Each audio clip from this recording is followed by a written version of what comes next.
Well, I think it's enormous. I mean, obviously, these guys are the #1 existential threat to the United States, Communist China, and they're not sitting on the sidelines. They're not sitting this out. I mean, well, a few weeks ago now, we had a U.S. Navy destroyer after the blockade was put in effect, and ended up opening fire on a container ship trying to run through the blockade into Iran. Okay, disabled it. Ship was seized. That ship was loaded with containers. The cargo was sodium perchlorate, which is one of the precursor chemicals. It's about 70% by volume of solid rocket fuel for Iranian missiles. Okay, so and this is all coming from China. This ship loaded its cargo in China and then tried to run the blockade into Iran. And then it was stopped.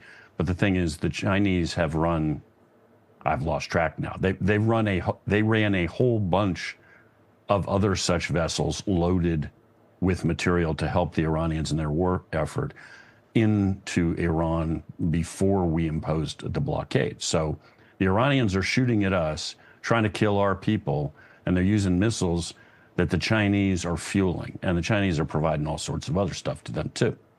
All the electronics for the drones, etc. So the Chinese are deliberately assisting the Iranians in attempting to kill American soldiers, sailors, airmen, and Marines. And now that we've imposed the blockade, all of a sudden Pakistan, working as a shill for the Chinese, has opened up 6 separate land routes from Pakistan into Iran. They're just, and those, what they're doing, containers are coming from China, they're putting into a port in Pakistan, they're being loaded on trucks, and they're being driven into Iran. In other words, this is the Chinese continuing to do precisely what they were doing before. They're just doing it over land now. Again, helping the Iranians kill people in the middle of a war with the United States. I don't know how much more belligerent you can get. That they're also providing targeting data. The drones are much more capable now because the Chinese give them the information they need for precise targeting. I don't think that's the kind of thing you ignore, honestly.